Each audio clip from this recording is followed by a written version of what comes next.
आगामी विधानसभा महायुतीतून 3 मुख्य पक्ष एकत्रित लढणार आहेत।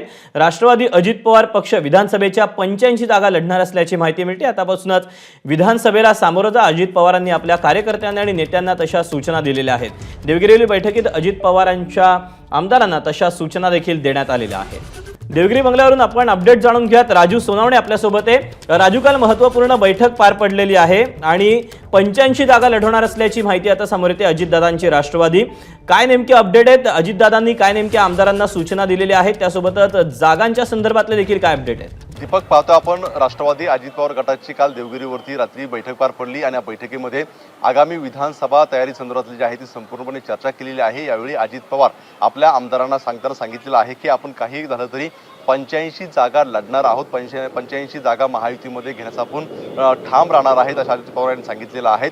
आणि जी काही चर्चा होती का वेगवेगळे लढणार का तर कुठल्या प्रकारचं आपण वेगळे लढणार नाही तर महायुती म्हणून आपण एकत्र लढणार आहोत अशा प्रकारचं सुद्धा अजित पवार यांनी स्पष्ट केलेलं आहे। त्यामुळे 85 जागा घेऊन अजित पवार गटाने जे आहे तो दावा केला आपल्याला पाहायला मिळतोय।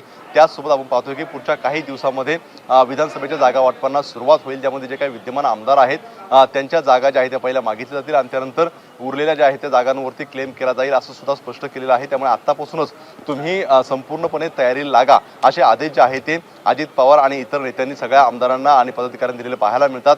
त्याचसोबत महायुतीमध्ये एकमेकांच्या विरोधामध्ये बोलणं टाळा असं सुद्धा सांगण्यात आलेलं आहे। कारण पाहतोय मागच्या वेळेस अनेक वाद निर्माण झालेले होते, महायुतीच्या घटक पक्षांवरती जे आहे ते आरोप प्रत्यारोप झालेले होते।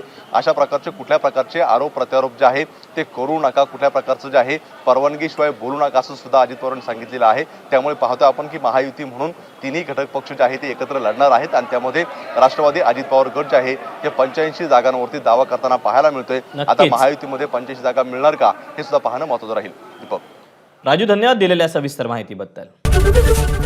एबीपी माझा, उघडा डोळे बघा नीट।